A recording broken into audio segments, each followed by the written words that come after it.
আজকে আমরা আমাদের নেত্রী আমাদের মার মুক্তিতে সমাবেশ করছি। এইখানে যেসব বক্তব্য দিয়েছেন প্রত্যেকটি বক্তায় আমাদের নেত্রীর মুক্তি চেয়েছেন।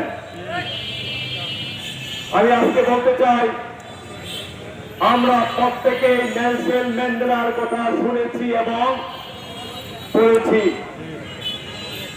ওই নেলসন ম্যান্ডেলা তারা সারা জীবন ওই অন্ধকার কারণে উপপুষ্ট হয়ে নিপীড়িত নির্যাতিত মানুষের জন্য কথা বলেছিলেন।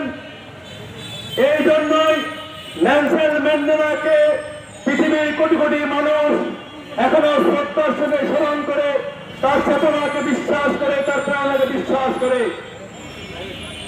আমরা কিন্তু নেলসন ম্যান্ডেলাকে দেখি নাই। আমরা দেখেছি একটি মহিষী নেত্রীকে,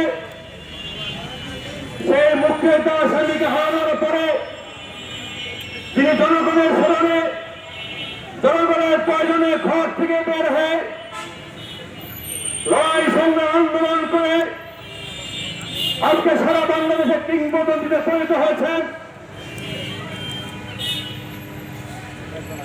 সেই মানুষটির নাম কি? সেই মানুষটির নাম কি? আমাদের নেত্রী খালেদা জিয়া আজকে কিংবদন্তিতে পরিণত হয়েছেন ভাইরা আমার। আর এই জালিম ফ্যাসিস্ট সরকার আমাদের নেত্রীকে জেলে পুরে দিয়ে উনি আজকে দিনের পর দিন, বছরের পর বছর ক্ষমতায় টিকে থাকতে চায়। আমি বলতে চাই,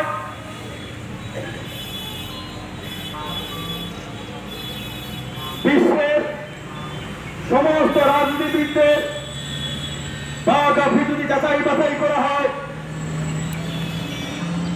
আপনি সেইখানে একটি নেত্রীর নাম খুঁজে পাবেন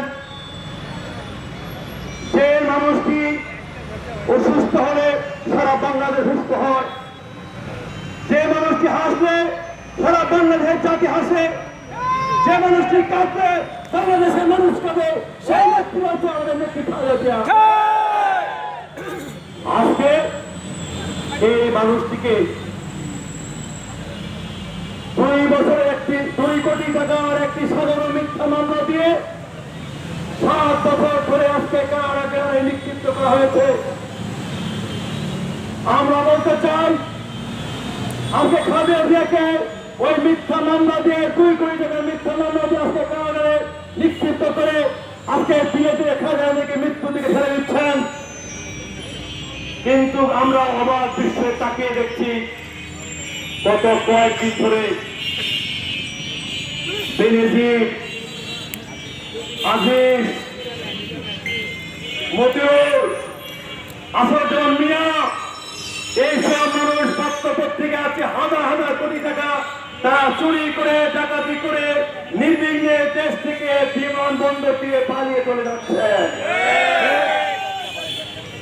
আজকে বলতে চাই, যেখানে বেনজির এবং আজিজরা বলেন আই এম প্রধানমন্ত্রী man, I am prime minister man, যেখানে থেকে প্রাইম মিনিস্টার ম্যান বলেন আমাদের কথা হচ্ছে তাই, তাহলে তো এইসব দুর্নীতির সঙ্গে প্রধানমন্ত্রী কোন না কোন যোগসূত্র আছে ভাইরা আমার। আজকে এইসব ব্যক্তিকে বাড়ানোর সুযোগ দিয়ে আজকে গণতন্ত্র লড়াইয়ের আপসের নেত্রী দেশনিবাম খাতা থেকে মৃত্যুর সঙ্গে প্রাণ চালাতে গতকাল কোন হাসপাতালে বাসায় ফিরেছেন, তাকে জেলখানায় পুড়িয়ে রেখেছেন। আজকে তাই আমাদের প্রত্যেকটি পঞ্চমের নেতা কর্মী সমস্ত রকম দ্বিধা দ্বন্দ্ব, ওই আজাদ ভাই, নসাদ ভাই এইসব ভুলে গিয়ে খালেদা জিয়ার কথা মনে করে, খালেদা জিয়ার চিন্তা করে আন্দোলন সংগ্রামে শরীক হয়ে নিজেকে শপথ নিতে হবে, আন্দোলন করবো, খালেদা জিয়াকে মুক্ত করবো, নতুবা ঘরে ফিরে যাবো না ভাই।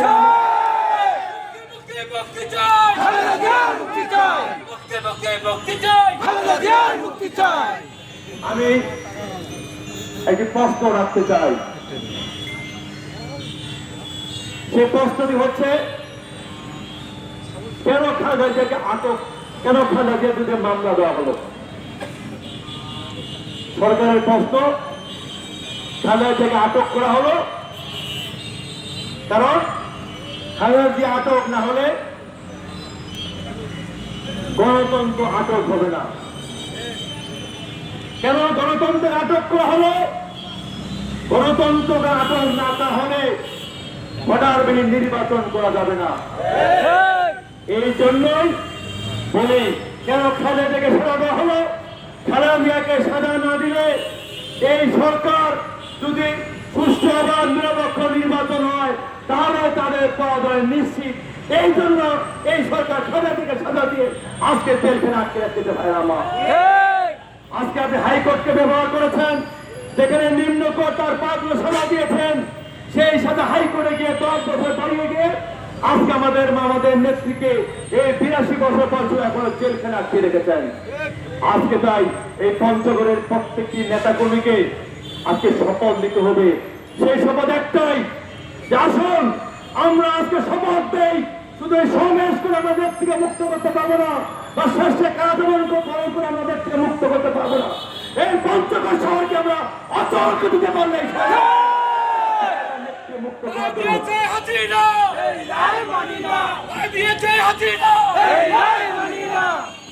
ভাইরা আমার, আজকে তাই আমি প্রত্যেকটা উপজেলা প্রত্যেকটা অঙ্গ সংগঠনের প্রত্যেকের নেতৃত্বে আকুল আবেদন করছি, আসুন আপনারা ঘর থেকে বেরোয় আসুন। আমাদের অস্তিত্ব, আমাদের ঠিকানা দেশটির বেগম খালেদা জিয়া। আজকে এই সরকার তিলে তিলে তাকে নিঃশেষ করে দিচ্ছে। আপনারা গতকাল তো দেখেছেন, গত কয়েকদিন আগে মুমূর্ষু অবস্থায় ওনাকে ওই মার্কে হাসপাতালে ভর্তি করা হয়েছে। গতকালকে আবার মোটামুটি সুস্থ হয়ে ফিরে এসেছেন। কখন কুর্মতে কি হয়ে যায় কিছু বলা যায় না। আসুন আমি মনে করি এইখানে আজকে যে আমরা শপথ নেই, ইনশাল্লাহ আমাদের প্রিয় দেশ তারেক রহমানের নেতৃত্বে আগামী দিনে যে কর্মসূচিগুলো আসবে সেই কর্মসূচিগুলো সমাবেশ নয়, বিক্ষোভ নয়, হত্যা অবরোধ যে সমাবেশ কর্মসূচি আমাদের প্রিয় তারেক রহমান দিবেন, প্রত্যেকটি কর্মসূচি আমরা বাস্তবায়ন করার জন্য সবাই ওয়াদা করতে শুধু বলতে চাই, দুঃখ করে যখনই আমাদের কর্মসূচি আসবে তখন কিন্তু আমরা অনেক ভাই বন্ধুকে খুঁজে পাই না। অনেক ভাই বন্ধুর মোবাইল ফোন বন্ধ পাই, অনেক ভাই বন্ধু অনেক অজুহাত দেখে আমাদের কর্মসূচিতে অংশগ্রহণ করেন না। আমি অনুরোধ করব ভাই আসুন, আর অজুহাতের সুযোগ নয়। খালেদা জিয়াকে মুক্ত না করলে বাংলাদেশ মুক্ত হবে না, গণতন্ত্র ফিরে আসবে না, ভোটাধিকার ফিরে আসবে না। গণতন্ত্র ভোটাধিকার ফিরে না আসলে আমরা আমাদের প্রিয়তা দেশটা তারেক রহমানকে ফিরিয়ে আনতে পারবো না, তো আমরা প্রাণ ভরে নিঃশ্বাস দিতে পারবো না। কাজে আমি আমার পক্ষ দীর্ঘায়িত না করে আবারও আমাদের আজকের এই সমাবেশকে সফল করার জন্য যারা নিরলস কষ্ট করেছেন, পরিশ্রম করেছেন, 5টি উপজেলা, 3টি পৌরসভা এবং সকল অংশের নেতৃবৃন্দকে জেলা বিএনপির পক্ষ থেকে ধন্যবাদ জানিয়ে, কৃতজ্ঞতা জানিয়ে, এবং আমাদের প্রিয় নেতা আজকে অবশ্যই প্রধানমন্ত্রী কষ্ট করে আমাদেরকে দিয়েছেন, তাকে ধন্যবাদ কৃতজ্ঞতা জানিয়ে আমি আমার বক্তব্য শেষ করছি। আল্লাহ হাফেজ।